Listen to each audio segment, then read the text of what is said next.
¿Qué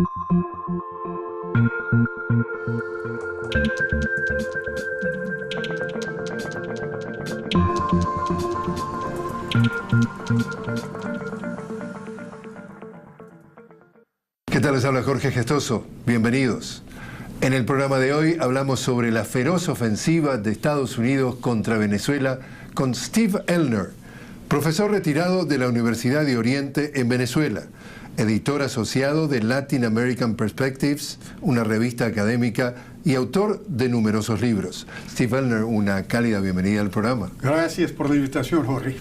Steve, ¿cuál es tu lectura? ¿Qué está pasando? ¿Qué está buscando Estados Unidos con esta ofensiva contra Venezuela? Bueno, primero, Jorge, yo pienso que es importante resaltar de que es una ofensiva, pero no una ofensiva que realmente empezó con el presidente Trump. Realmente tiene una trayectoria que, bueno, empieza casi con la elección de Hugo Chávez en 1998, o por lo menos desde 2001. Y que eso ha producido muchas dificultades económicas para Venezuela, no ahora, sino, por ejemplo, cuando en 2007 Estados Unidos decidió no vender repuestos para los aviones F-16, eso significaba que Venezuela tenía que buscar aviones, en ese caso de Rusia, y pagó mucho para los aviones de Sukhoi que compró para reemplazar los F-16. Así que, y luego con el decreto del presidente Obama de 2015, la gente pensaba, bueno, eso era pura retórica, que Estados Unidos dijo, Obama dijo que Venezuela representaba una amenaza a la seguridad nacional de Estados Unidos, que eso era pura hablar. Pero después de eso, una cantidad de empresas norteamericanas se retiraron de Venezuela, de Ford, de Kimberly Clark y una cantidad de otras empresas. Así que eso, lo que hizo Obama, creó la circunstancia para permitir que Trump escalara esa guerra contra Venezuela con las sanciones financieras. Y eso es muy serio, porque significa que, por ejemplo, la empresa Citgo, que en el pasado remitió $1.000 millones anual. Ahí está, la empresa Citgo, para un público que no necesariamente está familiarizado. Hay una empresa petrolera en Venezuela que es del Estado, que se llama PDVSA. En Estados Unidos, esa empresa tiene el nombre de Citgo y es donde refina y vende el petróleo venezolano dentro de Estados Unidos. Sí. Y entonces tú contabas que... Claro, y es la empresa más grande de venta de gasolina aquí en Estados Unidos. 11.000 estaciones de servicio. Correcto. De manera que en el pasado, esa empresa tomó su ganancia y la envió a Venezuela. Trump, una de las sanciones de Trump, prohibió la empresa Citgo de enviar el dinero de vuelta a Venezuela. Sí, o sea que los empieza a asfixiar por todas las frentes diplomáticos y económicos. Correcto. Pero yo pienso que además de esas sanciones, la parte explícita de esas sanciones, que no permitió, por ejemplo, que Venezuela refinanciara la deuda pública, algo que cualquier país que enfrenta una situación económica difícil va a hacer, es una constante. Venezuela prácticamente no puede hacer eso precisamente por esas sanciones. Pero aparte de eso, eso ha sido una señal de que las empresas norteamericanas no deben invertir en Venezuela. Y no solamente empresas norteamericanas, sino hay una especie de lo que se llama sanción secundaria que Estados Unidos hizo con instituciones chinas que invertían en Corea del Norte, que significa que otras empresas, ahora el último es la empresa Total, una empresa francesa, que se retiró de Venezuela, sus operaciones en Venezuela, precisamente por la presión del gobierno norteamericano, que en ese caso congeló la cuenta bancaria de esa empresa, que tiene su sede para las operaciones en Venezuela en la ciudad de Houston. De manera que ha tenido un impacto muy grande. Yo pienso que lo que nosotros vemos ahora es una escalada de actos de agresión contra Venezuela en el campo económico, en el campo político y ahora en el campo militar. Es decir, que si tú me dices que ya esto viene desde hace décadas, es decir, que le vienen asfixiando el desempeño de la economía de Venezuela, después sería perverso decir que Estados Unidos crea las condiciones para que la economía de Venezuela no funcione, que la gente no pueda tener acceso a la comida y a las medicinas, porque cuando salen a comprar con dinero venezolano medicinas y alimentos, los bancos no les permiten tomar el dinero y no pueden comprar. Y entonces Estados Unidos denuncia que la gente se está muriendo de hambre y Estados Unidos, directa o indirectamente, ha puesto muerta de hambre a la gente de Venezuela. ¿Es eso perverso y es eso lo que están haciendo? Sí, de cierta forma está provocando una situación de dificultad económica que tiene otras fuentes, otros factores también, ¿no? Innegablemente el precio del petróleo tiene mucho que ver con eso. Hay que tomar en cuenta todos los factores. Pero la guerra económica contra Venezuela, desde aquí, desde Washington, tiene mucho que ver con lo que está pasando en Venezuela. Steve, ¿y tú haces referencia a que de alguna forma estas sanciones, por ejemplo, con Citgo y eso, va en contra de todos los principios que Estados Unidos pregona de lo que es la economía libre, del libre mercado? Cuéntame eso. Sí, Jorge, eso realmente data de siglos atrás. La democracia norteamericana, que se llama la democracia liberal, se basa en planteamientos que hicieron los grandes filósofos franceses del siglo XVIII, que plantearon de que el Estado no debe ser tan fuerte que toca la propiedad privada. Eso fue una época en que la burguesía no era como hoy en día una burguesía de monopolios, sino una burguesía naciente. Y objetaba a las acciones de la monarquía, que en muchos casos obligó a esa burguesía a hacer préstamos obligatorios, y pusieron en peligro la propiedad de esa burguesía. De manera que la democracia liberal se basa en la idea de que la propiedad es algo sagrado, ¿no? Algo sagrado. Y ahora lo que está haciendo el presidente Trump realmente está contradiciendo ese principio, porque la propiedad venezolana, por ejemplo, en el caso de Citgo, aquí en Estados Unidos, el gobierno norteamericano no ha pasado por un procedimiento legal a través de los tribunales, en que el gobierno del presidente Maduro tenía el derecho de réplica, tenía el derecho de defensa con sus abogados, etc., sino es una decisión arbitraria, obviamente política, de confiscar, porque eso realmente es la palabra, la propiedad de Citgo y otros activos de Venezuela aquí en Estados Unidos y entregarlos a un actor político que es Juan Guaidó. Eso es de manera arbitraria completamente. Completamente. Y no solamente está haciendo eso aquí en Estados Unidos, sino está presionando, y eso ha salido en los medios de comunicación aquí en Estados Unidos, que está presionando, por ejemplo, Inglaterra, de hacer lo mismo con el oro, que son parte de la reserva de Venezuela en el subterráneo de la ciudad de Londres, de no permitir que Venezuela tenga acceso a eso y entregarlo al gobierno supuesto de Juan Guaidó. Entonces, Steve, te invito a hacer una pequeña pausa. ¿Cómo no? Estamos hablando con Steve Elner. Él es profesor retirado de la Universidad de Oriente en Venezuela, editor asociado de Latin American Perspectives, una revista académica y autor de numerosos libros sobre la feroz ofensiva de Estados Unidos contra Venezuela. Ya regresamos.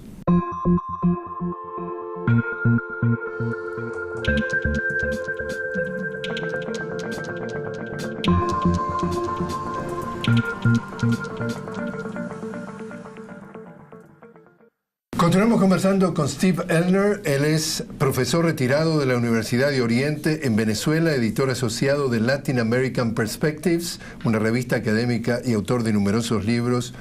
Steve, estamos hablando del profesor Alfred de Zayas.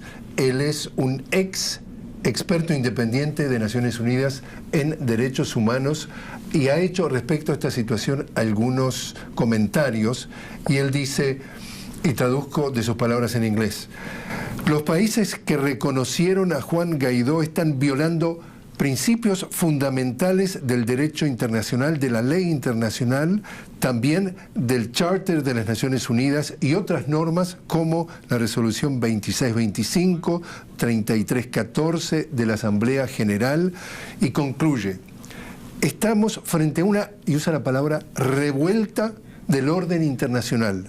Una revuelta contra la ley internacional, el principio de no interferencia de los asuntos internacionales. Dice él, no hay justificación para que Estados Unidos, Canadá, el Reino Unido, Francia y Alemania digan que ellos prefieren a un individuo como presidente en vez de al presidente Maduro. Eso tienen que resolverlo los venezolanos bajo las leyes venezolanas. Todo esto para preguntarte, ¿quiere decir que toda esta iniciativa de Estados Unidos es absolutamente ilegal, viola el derecho internacional? ¿Es así como están actuando? Sí, y por buenas razones. No cabe duda de que lo que el presidente Trump está haciendo y está promoviendo internacionalmente fija un precedente sumamente peligroso que podría conducir a una situación de anarquía. Porque si los países empiezan a no reconocer a otros países y en su lugar reconocer a un gobierno sombro, podría pasar lo mismo. Mira, hay muchos países en el mundo que no tienen ningún credencial de ser democrático y se puede discutir los casos específicos de muchos de ellos, empezando, si quiere hablar de América Latina, el caso de Honduras. De manera que si un país va a decidir, no, este país no es democrático, vamos a retirar el reconocimiento diplomático, vamos a reconocer a otro gobierno, sea el presidente del Congreso de ese país o lo que sea, vamos a tener una situación de caos a nivel internacional. Y te aclaro un detalle que dice Alfred de Zayas, dice, incluso esta presentación de que nombran al presidente de la Asamblea Nacional como presidente viola también todas las leyes, toda la Constitución en Venezuela, porque supongamos que el presidente Maduro hubiera muerto o hubiera estado enfermo, la Constitución pone, por ejemplo, al vicepresidente, etcétera, etcétera. Es decir, esto es también, esta manipulación es absolutamente en contra de todas las reglas. Y de Zayas, y repito sus palabras, dice, esto, sus palabras, es un ejemplo perfecto de la manipulación de la opinión pública, como no se ha visto antes, o se ha visto, por ejemplo, dice, con Colin Powell en el 2003, lo vimos, dice, con la tragedia de Libia en el 2011, otro país productor de petróleo. Dice, ahora es el turno de Venezuela. Y dice, la única razón para todo esto, sus palabras, es para saquear, una campaña de saqueo que permitirá privatizar la industria del petróleo de Venezuela y darle las ganancias al 1%. ¿Es eso lo que está atrás de todo esto? Bueno, el presidente Trump dijo que la participación norteamericana en el derrocamiento de Gaddafi en Libia fue un fracaso. Claro, el presidente en ese entonces era un demócrata, el presidente Trump es republicano, por supuesto va a ser crítico a cualquier cosa que hace su rival en el partido contrario. Pero su argumento era que, miren, nosotros participamos desde el punto de vista militar en el derrocamiento y sin embargo no recibimos lo que merecemos en cuanto a la industria petrolera. O sea, nosotros merecemos una parte de la industria petrolera mayor porque nosotros aportamos más que los otros países en ese derrocamiento. También John Bolton, que realmente tiene una larga trayectoria. El asesor de seguridad nacional. Sí, y él pertenece a una corriente aquí en Estados Unidos, quizás es menos conocido en Venezuela, que se llama en inglés the neocons, o sea, los conservadores, los neoconservadores, que son muy, una de las características de los neocons es que ellos piensan de que el establishment, las personas que defienden el sistema como tal, no debe tener ningún empacho en decir abiertamente lo que aspira. Él dice que el derrocamiento del presidente Maduro estaría muy bueno para la industria norteamericana, la industria petrolera norteamericana. Él lo dice abiertamente, explícitamente. Así que no cabe duda de que la industria petrolera tiene mucho que ver con la posición del presidente Trump. Pero déjeme agregar algo que también puede ser menos conocido en Venezuela. Y eso es que el presidente Trump ha tenido cierto éxito político, más que lo que aspiraba, por el hecho de que él ha proyectado una imagen. Y esa imagen es la imagen de ganador. Básicamente lo que él proyecta es la idea de que puede ser que yo soy mala gente, puede ser, pero yo gano. Yo juego para ganar, yo no pierdo. Y últimamente ha perdido. El año pasado perdió en las elecciones de noviembre para el Congreso norteamericano. Perdió 40 asientos en la Cámara de Representantes. Perdió muy feo en la Cámara de Representantes. Y ahora con su famoso muro también ha perdido, porque él dijo que iba a asignar 5.7 mil millones de dólares para ese muro y no logró hacerlo. Le están dando menos de la cuarta parte. La cuarta parte, sí. Y no precisamente el tipo de muro que él propone. De manera que eso ha sido un golpe a la imagen de Trump. Trump desesperadamente necesita una victoria. ¿Y Venezuela? Triunfo. Eso es precisamente la idea, de que él va a demostrar, en el caso de Venezuela, que es un ganador. Pero, ¿con un golpe de Estado? Bueno, yo pienso que la táctica de Trump, que ha sido algo bien estudiado, yo puedo asegurarte, Jorge, que aquí en Washington no toman ninguna medida sin estudiar, sin analizar, sin tener una estrategia bien elaborada. Y yo pienso que la estrategia es crear una situación de tanto temor en Estados Unidos, de la posibilidad de una intervención militar norteamericana, que los militares venezolanos, que a fin de cuentas son seres humanos, su trabajo es dedicarse a la defensa de la patria, pero son seres humanos, nadie quiere morir. Y la posibilidad de una invasión norteamericana en que podría poner en peligro su propia vida, podría ser un factor. Y yo creo que... Podría ser un factor para darse vuelta y dejar de apoyar al presidente Maduro. Exactamente, yo creo que eso es y ahí sería la clave, porque lo que están argumentando es que el presidente Maduro está en el poder, se debe fundamentalmente al apoyo de los militares. Exactamente. Steve, te invito a hacer una nueva pausa. Estamos hablando con Steve Elner. Él es profesor retirado de la Universidad de Oriente en Venezuela, editor asociado de Latin American Perspectives, una revista académica y autor de numerosos libros sobre la feroz ofensiva de Estados Unidos contra Venezuela. Ya volvemos.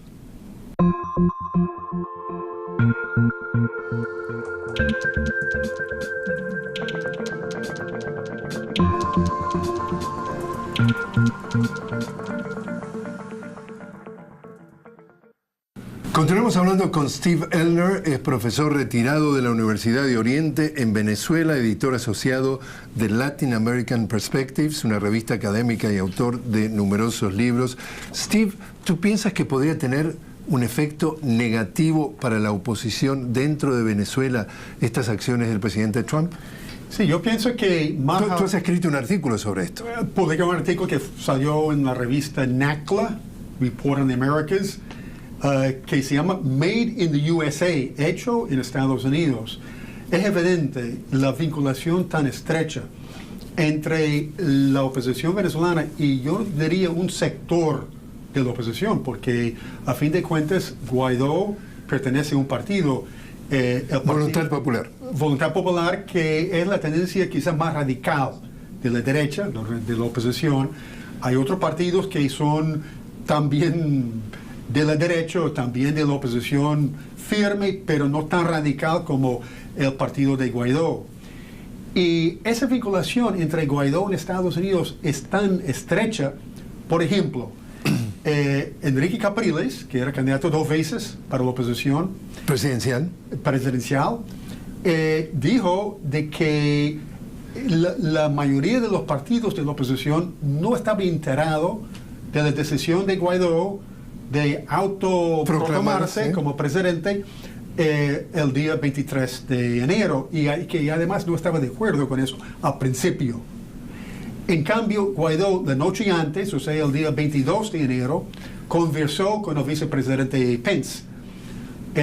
Bueno, eso demuestra que no solamente hay una vinculación estrecha entre la oposición y Estados Unidos, sino que esa vinculación es entre el sector ahora dominante de la oposición, que no abarca toda la oposición, o sea, puede fragmentar la oposición por una parte. Y por otra parte, hay un estigma que yo creo que más a mediano plazo, más a largo plazo, va a tener un efecto muy grande, porque los venezolanos y todos los latinoamericanos van a ver con malos ojos cualquier político que tiene ese tipo de vinculación con Washington. Ahora, hemos visto que los días recientes, la semana pasada, estuvo aquí en Washington el presidente de Colombia, Iván Duque. ¿Qué lees tú que es el rol, el papel que está jugando Duque y Colombia en todo esto? Sí, yo pienso, Jorge, que, como dije antes, de la oposición dividida, un sector más radical que otro, también podemos hablar de América Latina, que por derechista que sea, presidentes como Piñera en Chile, Macri en Argentina y Temer, que era presidente de Brasil, esos presidentes pronunciaron en contra de la declaración de Luis Almagro, de que la secretario general general de la Organización de Estados Americanos, que repitió lo que dijo Trump, que la opción militar está sobre la mesa, o sea, está siendo considerado, no debe ser descartado. Esos países criticaron a Almagro por esa declaración.